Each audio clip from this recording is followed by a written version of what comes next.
તો પ્રક્રિયા વેગની માહિતીથી આપણે ચાલુ કરીએ. હવે જુઓ, પ્રક્રિયા વેગ તો ભાઈ વેગનું નોર્મલ ફિઝિક્સની ભાષામાં જો સૂત્ર બોલું તો અંતર ભાગ્યા સમય થાય, બરાબર. પ્રતિ મિનિટે કે પ્રતિ સેકન્ડે કાપેલા અંતરને વેગ કહેવાય, બરાબર. આ નોર્મલ વાત છે. પણ આપણે અહીંયા કોઈ સમીકરણની વાત કરવાની છે, કોઈ પ્રક્રિયાની વાત કરવાની છે, તો આપણે જસ્ટ ચેન્જ એટલું કરશું કે જે અંતર છે ને એ અંતરની જગ્યાએ આપણે સાંદ્રતા લઈ લેશું. શું લેશું? સાંદ્રતા. તો સાંદ્રતા ભાગ્યા સમય આપણે આવી રીતે કોઈ પણ રાસાયણિક પ્રક્રિયાના વેગને કન્સિડર કરી શકીએ, બરાબર. તો પ્રતિ મિનિટે અથવા પ્રતિ સેકન્ડે સાંદ્રતામાં થતા ફેરફારને, બરાબર. અહીંયા કેમ અંતરમાં થતા વધારાને, અહીંયા સાંદ્રતામાં ફેરફાર થાય છે, મતલબ સાંદ્રતામાં કાં તો વધારો થતો હશે કાં તો ઘટાડો થતો હશે. આપણે એ પ્રમાણે પ્રક્રિયાનો વેગ ગણવો પડે.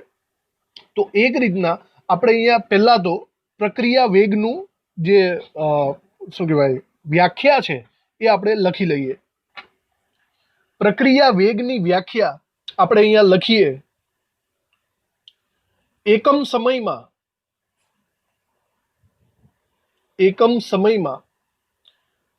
પ્રક્રિયકોની સાંદ્રતા, જો પ્રક્રિયકોની સાંદ્રતા શોર્ટમાં આવી રીતે લખાય, સંતુલન ચેપ્ટરમાં આપણને ખબર જ છે આવું જ લખતા હતા કાઉન્સની અંદર. એકમ સમયમાં પ્રક્રિયકોની સાંદ્રતામાં થતા ઘટાડાને અથવા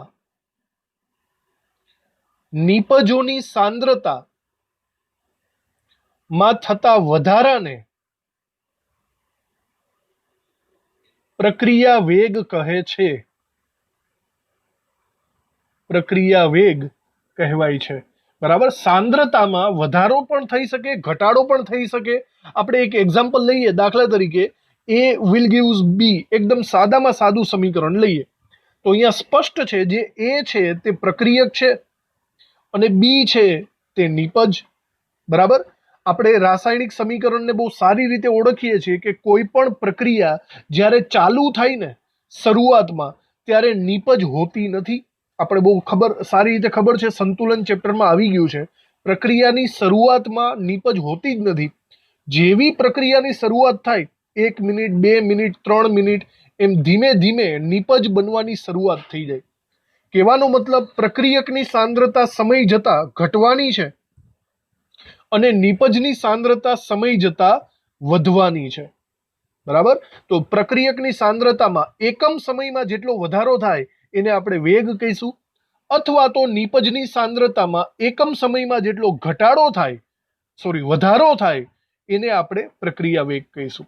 તો આ વસ્તુ બરાબર યાદ રાખજો. પ્રક્રિયકની સાંદ્રતામાં ઘટાડો શબ્દ આવવો જોઈએ અને નિપજની સાંદ્રતામાં વધારો શબ્દ આવવો જોઈએ. અહીંયા આપણે આગળની માહિતી લખવાની શરૂઆત કરીએ. લખો નવા મુદ્દામાં, રાસાયણિક પ્રક્રિયાની પ્રગતિ એ પ્રક્રિયકો અને નિપજો ની સાંદ્રતા કે દબાણ ના માપનથી નક્કી કરી શકાય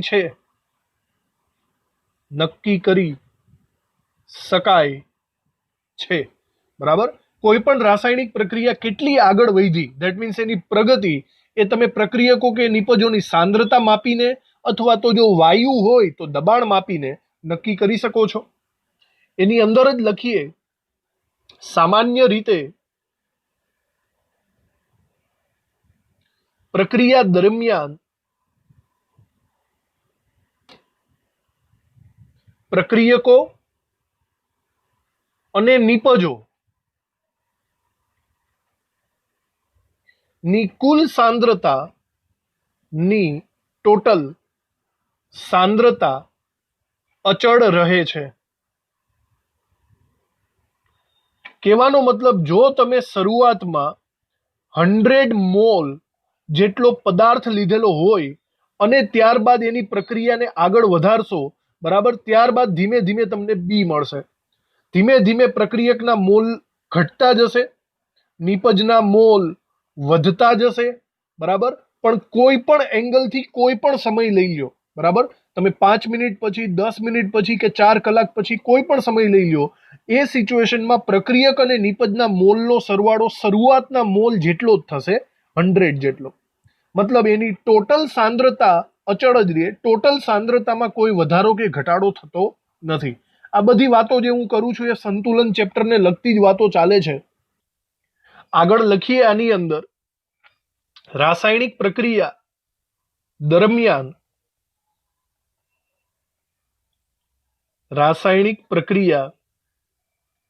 દરમિયાન પ્રક્રિયકની સાંદ્રતા ઘટે છે. હવે સાંદ્રતાને આપણે કાઉન્સમાં જ લખવાનું છે, ઘટે છે. અને નીપજની સાંદ્રતા વધે છે.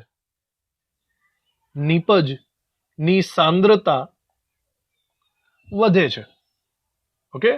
માટે પ્રક્રિયકની સાંદ્રતા કે નીપજની સાંદ્રતા, અને લખીએ પ્રક્રિયકની સાંદ્રતા અને નીપજની સાંદ્રતા નું માપન યોગ્ય પદ્ધતિથી ચોક્કસ સમય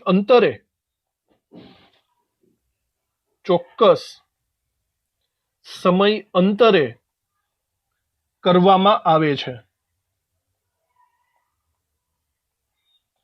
મતલબ ચોક્કસ સમય અંતરે, દાખલા તરીકે 5-5 મિનિટના ગાળામાં તમારે આ બધા પ્રક્રિયક અને નીપજની સાંદ્રતાનું માપન કરવાનું છે, બરાબર. એક એક્ઝામ્પલ આપું જેથી તમને યાદ રહે. ફોર એક્ઝામ્પલ, એક સિમ્પલ એવી પ્રક્રિયા છે A will gives B, બરાબર. આનું આપણે બંનેની સાંદ્રતાનું માપન કરવાનું છે t=0 સમયે. હવે t=0 સમયે ફોર એક્ઝામ્પલ આપણી પાસે A ના 100 મોલ છે અને B ના મોલ હોતા જ નથી. શરૂઆતના સમયમાં નીપજના કોઈ પણ પ્રકારના મોલ હોતા નથી. હવે તમે 5-5 મિનિટના અંતરે આ બંનેની સાંદ્રતાઓ શોધો. 5 મિનિટ થઈ એટલે આની સાંદ્રતા 99 મોલ મળી અને બીની સાંદ્રતા મને 1 મોલ મળી. સમજો છો? પ્રક્રિયકની સાંદ્રતામાં ઘટાડો થયો, નીપજ 0 માંથી 1 વધારો થયો. પછી 10 મિનિટે ગણો તો 10 મિનિટે ફોર એક્ઝામ્પલ તમને કંઈક આટલી સાંદ્રતા મળે છે, બીની આટલી સાંદ્રતા મળે છે. ત્યારબાદ 15 મિનિટે ગણો, 20 મિનિટે ગણો, 25 મિનિટે ગણો. આવી રીતે જુદા જુદા ચોક્કસ સમયના અંતરે આપણે સાંદ્રતાનું માપન કરવાનું છે, જેનાથી તમે એની એવરેજ વેગ માપી શકો છો. ઓકે. તો આપણે હજી આગળની વાતો અહીંયા લખીએ નવા મુદ્દાની અંદર. આ સમજાઈ ગયું હશે. નવા મુદ્દાની અંદર આપણે લખીએ, ધારો કે પ્રક્રિયક R નો 1 મોલ, પ્રક્રિયક R ની સાંદ્રતાનો 1 મોલ માંથી નીપજને આપણે ચલો નામ આપીએ P. પ્રક્રિયકનું ઇંગ્લિશ થાય રિએક્ટન્ટ, એના ઉપરથી R નામ આપ્યું છે, અને નીપજનું ઇંગ્લિશ થાય પ્રોડક્ટ ઉપરથી P નામ આપ્યું છે. તો પ્રક્રિયકના 1 મોલમાંથી નીપજ P નો 1 મોલ મળે છે એવું આપણે ધારી લઈએ, બરાબર. જો એનું સમીકરણ લખીએ તો સમીકરણ આવી રીતે કરી શકાય, રિએક્ટન્ટ વિલ ગિવ્સ પ્રોડક્ટ. પ્રક્રિયકમાંથી નીપજ મળી એવું આપણે કહી શકીએ છીએ. ઓકે. હજી એની નીચે લખીએ, આ દરમિયાન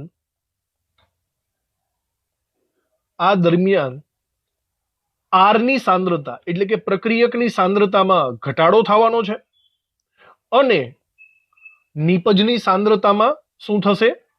વધારો થશે. પણ આ જે ઘટાડો અને વધારો છે ને તે એક સમાન થશે. કહેવાનો મતલબ, જો પ્રક્રિયકની સાંદ્રતામાં 5 મોલનો ઘટાડો થયો હોય તો નીપજ સામે 5 મોલ બની ગયો હશે, બરાબર. આપણે આગળ જે એક્ઝામ્પલ લીધું હતું ને એ જ એક્ઝામ્પલ વિચારો તમે. અહીંયા જુઓ, શરૂઆતમાં 100 માંથી 99 બન્યા તો મતલબ 1 મોલ ઘટી ગયો, તો જુઓ એના બદલામાં 1 મોલ બની ગયો. અહીંયા જુઓ 99 માંથી 97, મતલબ ઓવરઓલ વિચારો કે 100 માંથી 97 એટલે કે 3 મોલ ઘટી ગયા, તો જુઓ એના બદલામાં 3 મોલ બની ગયા. જેટલો ઘટાડો થશે પ્રક્રિયકોમાં એટલો જ નિપજોમાં વધારો થશે. વધારો ઘટાડો એક સરખો છે, પણ આપણે એને નિશાની જુદી જુદી લખી શકીએ. બરાબર, જે અહીંયા નીચે આપણે લખીએ, ફક્ત તેમની માત્રાની સંજ્ઞા બદલાય છે. માત્રાની સંજ્ઞા બદલાય છે. બરાબર, પ્લસ કે માઇનસ. આપણે જો વધારો થતો હોય તો આગળ પ્લસની નિશાની મૂકશું, ઘટાડો થતો હોય તો માઇનસની નિશાની મૂકશું. અહીંયા લખીએ,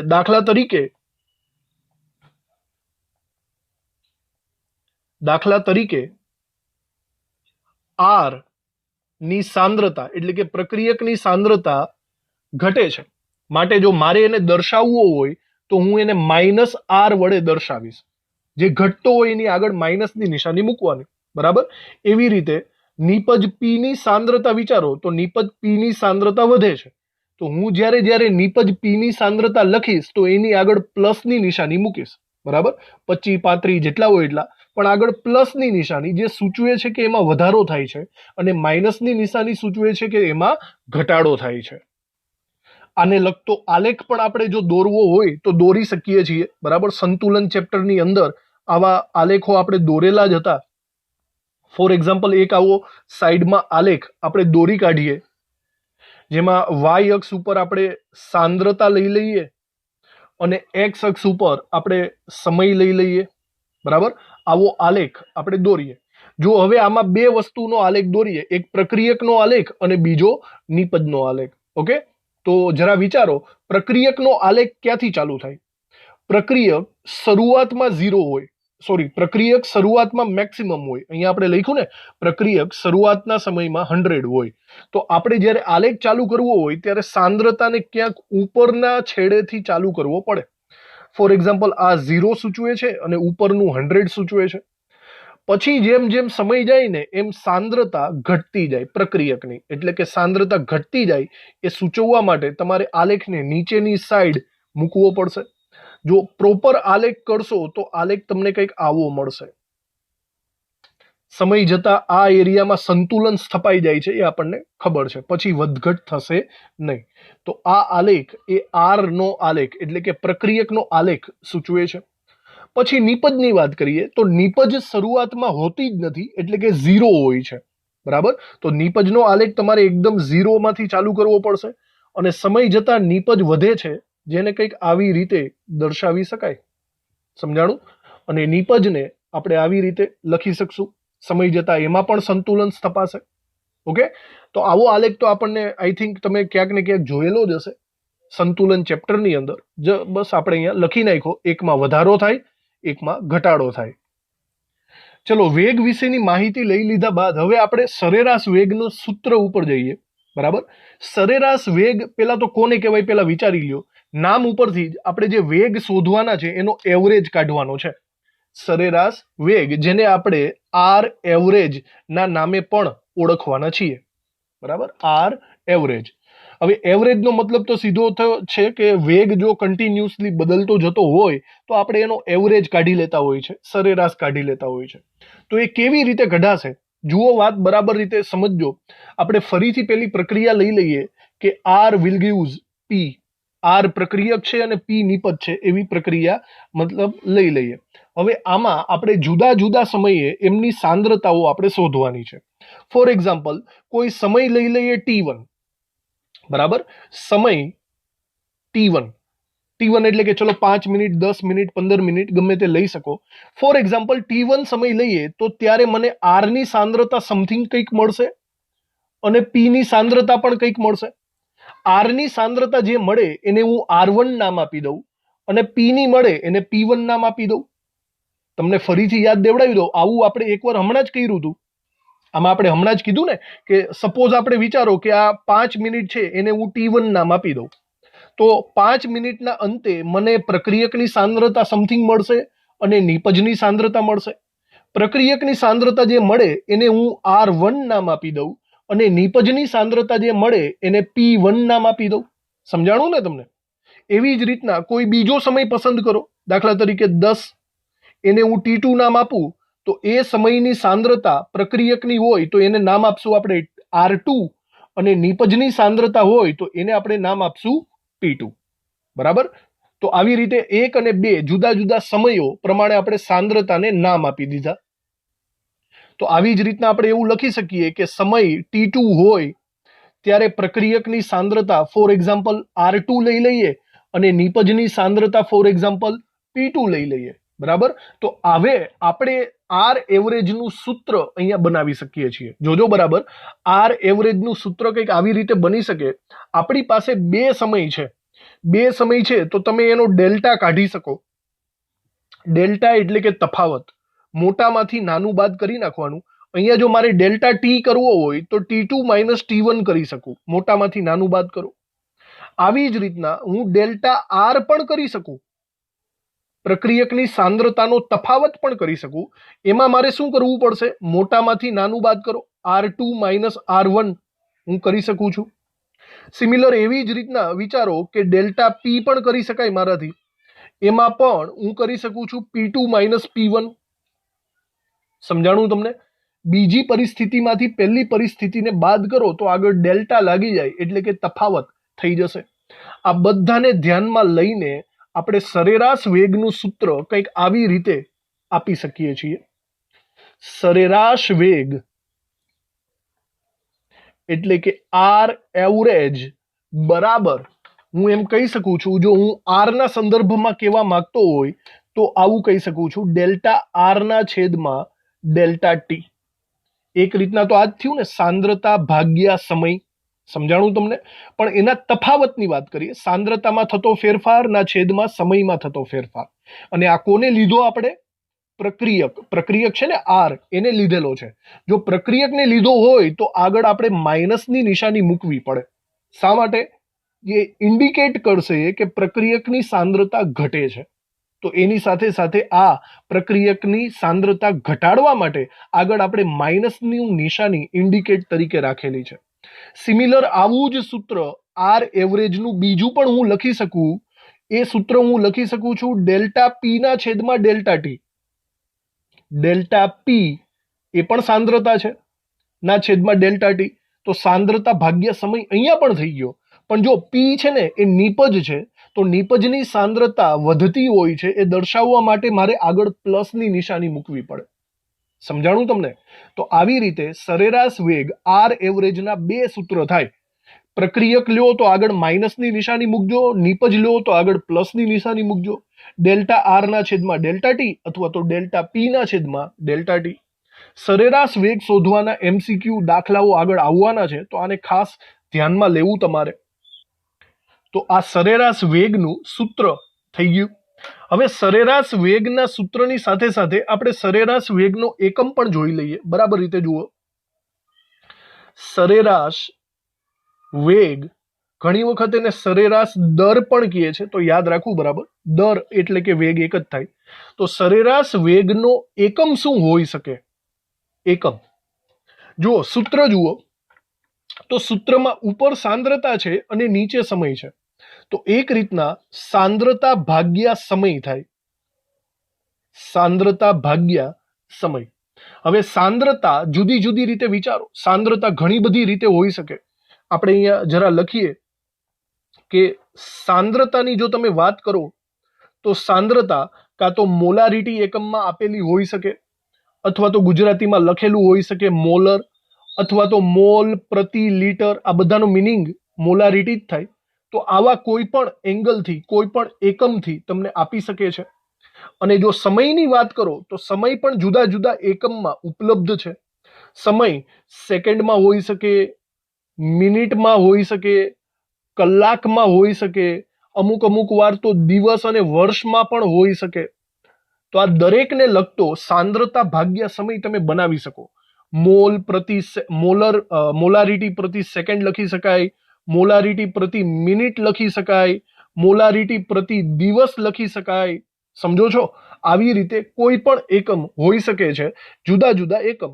દાખલા તરીકે આપણે 2-3 એકમ લખી લઈએ. દાખલા તરીકે મોલર પ્રતિ સેકન્ડ હોઈ શકે, મોલારિટી પ્રતિ દિવસ હોઈ શકે અથવા તો મોલ પ્રતિ લીટર પ્રતિ સેકન્ડ હોઈ શકે. જોજો, પ્રતિનો મતલબ છેદમાં થાય, તો મોલ પ્રતિ લીટર આ મોલારિટી છે અને એના છેદમાં સેકન્ડ છે.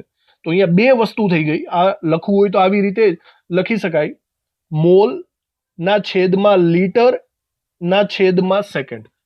આનો મતલબ એક જ થયો, મોલ પ્રતિ લીટર પ્રતિ સેકન્ડ. સમજાણું તમને? આવા એકમો સરેરાશ વેગના હોય છે. આ યાદ રાખવું, એમસીક્યુમાં પણ આવી શકે. સરેરાશ વેગ પછી હવે આપણે જોવાનું છે ત્વરિત વેગ. બરાબર? ત્વરિત વેગનું પણ સૂત્ર આવે છે. મોસ્ટ ઓફલી દાખલાઓ નથી આવતા, પણ ત્વરિત વેગનો મતલબ શું થાય એ બરાબર રીતે સમજી લો. સરેરાશ વેગમાં આપણે શું કરતા હતા કે ભાઈ બે સમય લેતા હતા કે ભાઈ 5 મિનિટ અને 10 મિનિટની વચ્ચેનો વેગ કેટલો, તો આપણે આ બંનેનો સરેરાશ આર એવરેજ કાઢતા હતા. એવું કરતા હતા ને? પણ હવે જો હું તમને એવું પૂછું કે ભાઈ એક્ઝેક્ટ 5 વાગીને 5.25 થાય તે સમયનો વેગ કેટલો, એક્ઝેક્ટ 5 વાગીને 25 મિનિટે એનો વેગ કેટલો થાય, તો એક્ઝેક્ટ બિંદુ ઉપરનો જે વેગ હોય એને આપણે આર ઇન્સ્ટન્ટ કહીએ છીએ. આર ઇન્સ્ટન્ટ, જેને આપણે ત્વરિત વેગ તરીકે ઓળખીશું. આપણે તમે આલેખ જોશો ને તો આલેખ ઉપરથી વધારે આઈડિયા આવશે. હમણાં આપણે જે આલેખ દોર્યો હતો એવો આલેખ ફરીથી દોરીએ. બરાબર વિચારજો, આલેખ જે આપણે હમણાં દોર્યો હતો આવી રીતે એક્સ અક્ષ અને વાય અક્ષ બંનેમાં દર્શાવી દેવાના. પછી વાય અક્ષ ઉપર આપણે લીધેલી હતી સાંદ્રતા અને એક્સ અક્ષ ઉપર લીધેલો હતો સમય. ફોર એક્ઝામ્પલ આપણે અહીંયા જસ્ટ પ્રક્રિયકનો આલેખ દોરીએ. કોનો? માત્ર પ્રક્રિયકનો આલેખ. જો ઓનલી પ્રક્રિયકનો આલેખ દોરું તો મને માત્ર પ્રક્રિયકનો આલેખ કંઈક આવી રીતે મળશે, નીચે તરફ જતો. બરાબર? આ થઈ ગયો પ્રક્રિયકનો આલેખ. આની અંદર જો હું જુદો જુદો સમય લઈ લઉં, મતલબ અહીંયા દાખલા તરીકે 5 મિનિટ છે અને અહીંયા 10 મિનિટ છે, એ વચ્ચેનો ગાળો મારે શોધવો હોય ને 5 મિનિટથી 10 મિનિટ, તો એવરેજ લેવો પડે. વિચારો, 5 મિનિટને તમે ઉપરની તરફ લંબાવો, 10 મિનિટને ઉપરની તરફ લંબાવો, આને તમે સાંદ્રતા સાથે કનેક્ટ કરો આવી રીતે, તો આવી સિચ્યુએશનમાં તમને એવરેજ મળશે. સમજાણું? એવરેજ તમને મળશે. પણ હવે હું તમને એમ પૂછું છું કે મારે એક્ઝેક્ટ બિંદુ ઉપરનો વેગ જોતો છે. હું તમને ચોક્કસ સમયનો વેગ પૂછું છું કે ભાઈ 5 વાગીને 25 મિનિટે એક્ઝેક્ટ વેગ કેટલો, તો 5 વાગીને 25 મિનિટે જો તમે સમય શોધવા જાશો તો એ સમયે તમારું એક જ બિંદુ મળશે. તમને ગાળો નહીં મળે કે અહીંથી અહીંયા સુધીનો વચ્ચેનો ગાળો તમને નહીં મળે, પણ તમને માત્ર શું મળશે? એક બિંદુ મળશે. આ એક બિંદુ ઉપરનો વેગ કઈ રીતે શોધવો? જો આ વેગ શોધવાની એક ટેકનિક છે, આલેખ ઉપરથી જ શોધી શકાય. આ વેગ શોધાય કઈ રીતે એ બરાબર જોજો. તમે આ જે આલેખ દોરો છો એમાં જે બિંદુ ઉપર આપણે તમારે જેનો વેગ જોતો છે એને તમારે સ્પર્શક દોરી લેવાનો. શું દોરવાનો? સ્પર્શક. મતલબ તમને સ્પર્શક દોરતા આવડેલો જ હશે, ક્યારેક તમે દોરેલો જ હોય.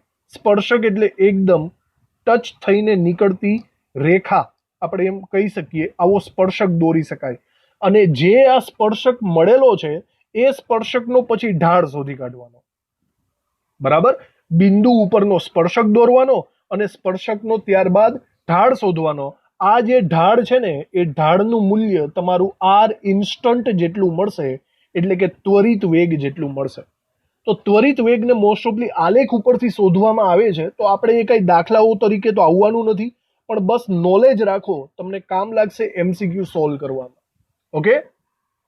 તો આપણે અહીંયા બહુ લાંબુ લખાણ નહીં કરીએ, પણ અહીંયા આપણે દાખલા તરીકે પ્રક્રિયા આપણી પાસે છે, આર માંથી પી બને છે. જો આ પ્રક્રિયાનો મારે આર એવરેજ લખવો હોય તો હું બે સૂત્ર દ્વારા લખી શકું છું. એક તો ડેલ્ટા આર ના છેદમાં ડેલ્ટા ટી. આર પ્રક્રિયક છે તો આગળ માઇનસની નિશાની આવશે, અને બીજું સૂત્ર છે ડેલ્ટા પી ના છેદમાં ડેલ્ટા ટી. અહીંયા પી નિપજ છે તો આગળ પ્લસની નિશાની આવશે. બરાબર? આવી રીતે તમે એવરેજ એટલે કે સરેરાશ વેગ શોધી શકો છો. સિમિલર આ જ રીતે તમે આર ઇન્સ્ટન્ટ પણ શોધી શકો છો. બરાબર જોજો, આર ઇન્સ્ટન્ટ એટલે કે ત્વરિત વેગ પણ આ જ રીતે તમે શોધી શકો છો. ત્વરિત વેગ. ત્વરિત વેગ આર ઇન્સ્ટન્ટ નું સૂત્ર જો આપણે લખીએ ને તો મારે ડેલ્ટા નહીં લખવું પડશે, મારે લખવું પડશે dr ના છેદમાં dt. dr ના છેદમાં dt, જ્યાં ડેલ્ટા ટી ટેન્ડ્સ ટુ 0, મતલબ ફેરફાર 0 હોય તેવું ચોક્કસ બિંદુ પકડો અને આગળ પ્રક્રિયક છે તો માઇનસની નિશાની તો આવે જ. એક રીતના વિકલનનું મૂલ્ય થઈ ગયું માઇનસ dr અપોન dt. અને જો પ્રક્રિયકનું લખવા માંગતો હોય તો આર ઇન્સ્ટન્ટ માટે હું લખી શકું પ્રક્રિયક માટે dp upon dt, dp upon dt, બરાબર. આવી રીતે જ્યાં પણ ડેલ્ટા ટી 0 સુધી છે, આવી રીતે. મોસ્ટ ઓફલી આ સૂત્રનો કંઈ યુઝ આપણને આવવાનો નથી, પણ સૂત્ર એમસીક્યુ ને રિલેટેડ તમારે યાદ રાખવાના. આ ત્વરિત વેગ થઈ ગયો. હવે આલેખ ઉપરથી કેવી રીતે શોધાય એ આપણે લખાણ દ્વારા લખી લઈએ. આલેખ બરાબર દોરજો અને એની નીચે લખજો ત્વરિત વેગ નક્કી કરવા માટે ઉપરોક્ત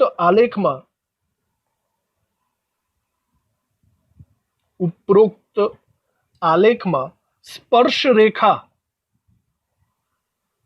એટલે કે સ્પર્શક દોરીને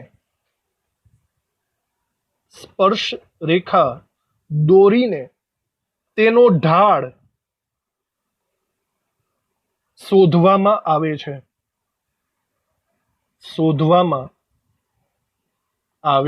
છે. આ સ્પર્શકનો જે ઢાળ હશે, બરાબર, આ સ્પર્શક નો ઢાળ ઇક્વલ ટુ ત્વરિત વેગ થાય. ત્વરિત વેગ એટલે કે આર ઇન્સ્ટન્ટ થશે. સમજાઈ ગયું? તો અહીંયા આવી જ રીતના ઢાળને રિલેટેડ પણ એમસીક્યુ સ્વરૂપે તમને પૂછી શકાય છે સવાલ, બરાબર.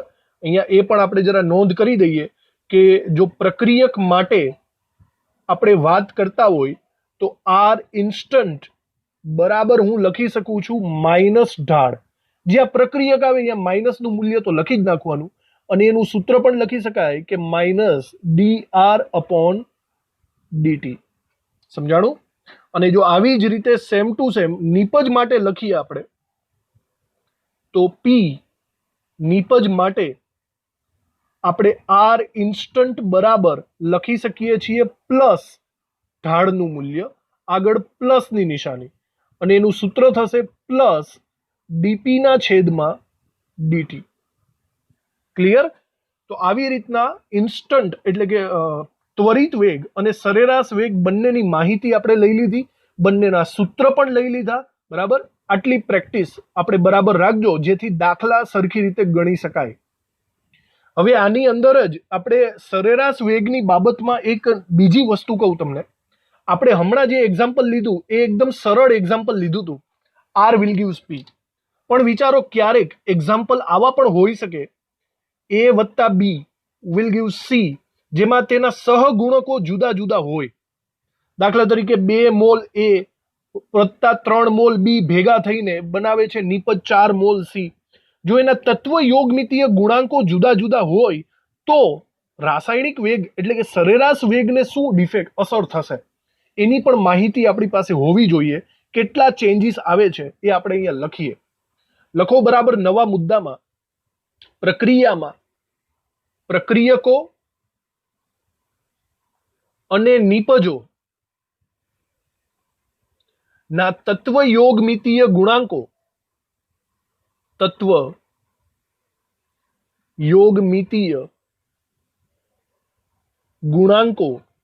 જુદા જુદા હોય ત્યારે પ્રક્રિયા વેગ નીચેના સૂત્રોથી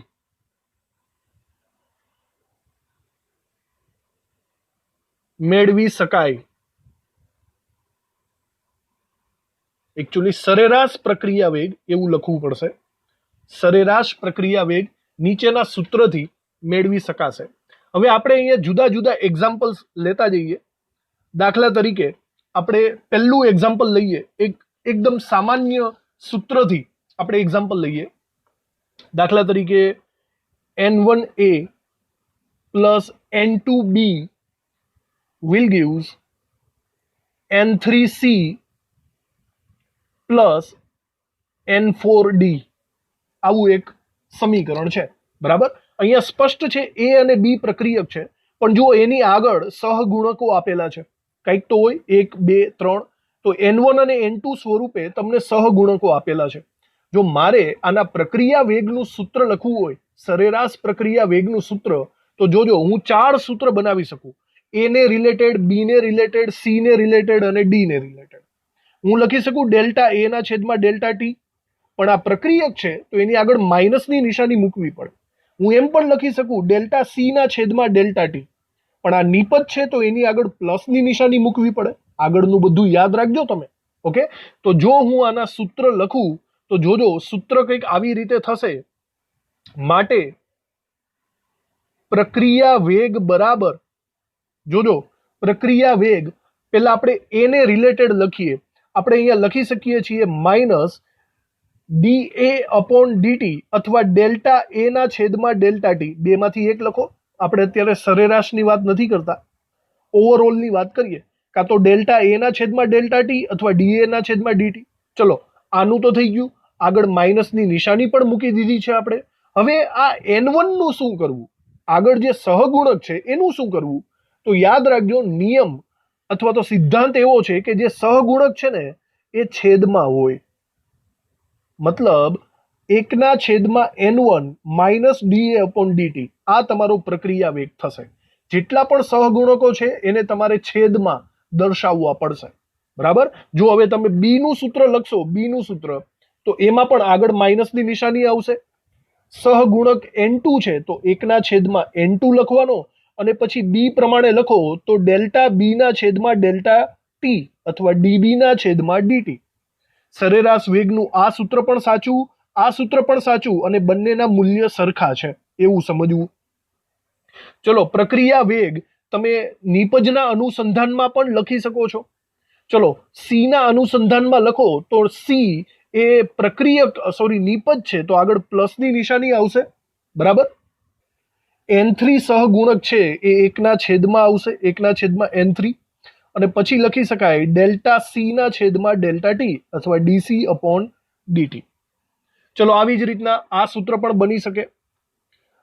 નિપજ છે એટલા માટે પ્લસ, N4 સહગુણક છે તો 1/N4, અને પછી ડીડી અપોન ડીટી. યાદ રાખજો, એક સમીકરણના આ 4 સૂત્રો એક સરખું મૂલ્ય દર્શાવશે. બરાબર, આ 4 સૂત્રો પ્રક્રિયાનો વેગ સૂચવે છે. તો તમને આ બાબત બરાબર રીતે સમજાઈ ગયેલી હોવી જોઈએ. આપણે આવા અલગ અલગ રીતે બીજા એક્ઝામ્પલ પણ લઈએ જેથી આપણને ફાવટ આવી જશે. આમાં આપણે એક બીજું સમીકરણ લઈએ છીએ. દાખલા તરીકે 2 nitric oxide plus O2 will gives 2 nitrogen dioxide. તમને કોઈ આવું એક સમીકરણ આપી દે તો હવે તમને આના ઉપરથી પ્રક્રિયાનો વેગ શોધતા આવડવો જોઈએ. સિમિલર ઉપર કર્યું તો એ જ રીતના આપણી પાસે અહીંયા 2 પ્રક્રિયક છે અને એક નિપજ છે, તો હું અહીંયા 3 સૂત્ર બનાવી શકું છું. હું અહીંયા લખું છું પ્રક્રિયા વેગ બરાબર, બનાવવો જોઈએ. હવે શું બનાવશો? પેલા NO ને રિલેટેડ વિચારો, તો એ પ્રક્રિયક છે તો માઇનસની નિશાની, સહગુણક 2 છે તો 1/2 ઇન્ટુ NO છે તો આપણે લખી શકીએ કે DNO અપોન ડીટી અથવા delta NO upon delta T લખી શકાય ને આવી રીતે. આ પહેલું સૂત્ર થઈ ગયું. હવે બીજું સૂત્ર વિચારો O2 વિશે. તો O2 નું સૂત્ર પ્રક્રિયક છે તો માઇનસ, સહગુણક આગળ એક જ છે તો 1/1 ઇન્ટુ O2 માટે લખી શકાય DO2 સાંદ્રતા પ્રમાણે કાઉન્સ કરવું ના છેદમાં ડીટી. તો 1/1 ને તમે કદાચ નહીં લખો તો પણ ચાલશે. સમજાણું? હવે આ નિપજ વિશે વાત કરીએ. NO2 નિપજ છે તો આગળ મારે પ્લસની નિશાની મૂકવી પડશે. બરાબર, આગળ બગડો છે સહગુણક તરીકે તો 1/2, અને NO2 ને કાઉન્સમાં લખીએ તો DNO2 अपॉन dt હું આવું લખી શકું છું. તો અહીંયા આ સમીકરણના પ્રક્રિયા વેગના 3 સૂત્ર બને છે અને 3 સૂત્રના મૂલ્ય એક સરખા હોવા જોઈએ. તો તમને હવે આ એક્ઝેક્ટલી આવડી જવું જોઈએ. એક છેલ્લું ટ્રાય કરીએ. હું તમને એક સમીકરણ આપું છું, તમારે એ સમીકરણના પ્રક્રિયા વેગનું સૂત્ર લખવાનું છે. પછી નેક્સ્ટ લેક્ચરમાં બાકીની પ્રેક્ટિસ કરશું. તો એક સમીકરણ આપું છું તમને, એ બરાબર રીતે પ્રક્રિયા વેગમાં કન્વર્ટ કરો.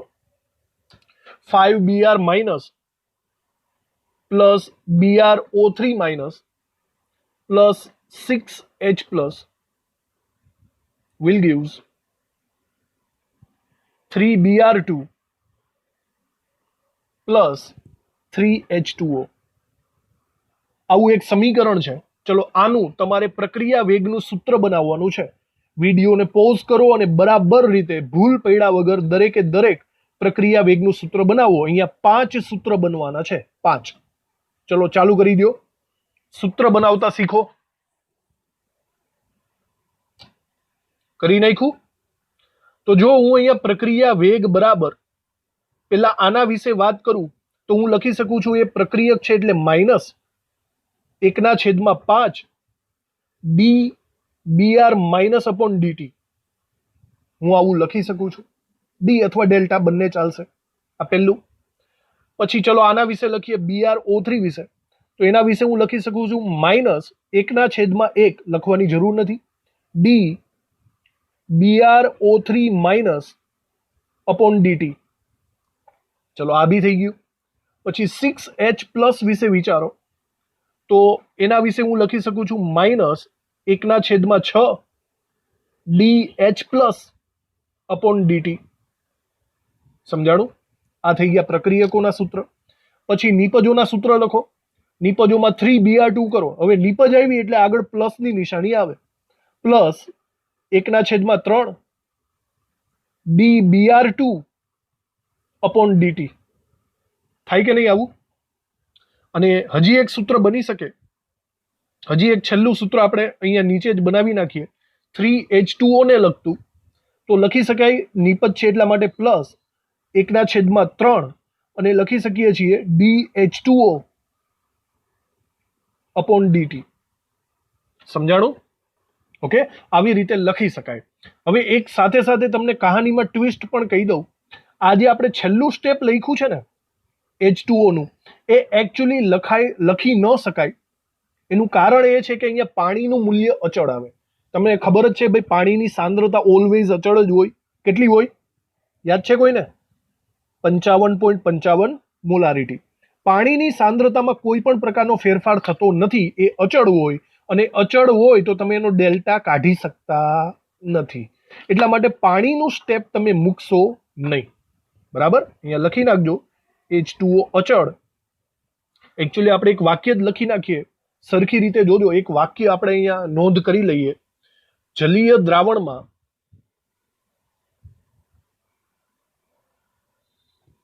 H2O ની સાંદ્રતામાં ફેરફાર નહિવત થાય છે. બરાબર? કારણ કે તે અચળ છે. માટે H2O ની સાંદ્રતા ના ફેરફારનો વેગ દર્શાવાતો નથી.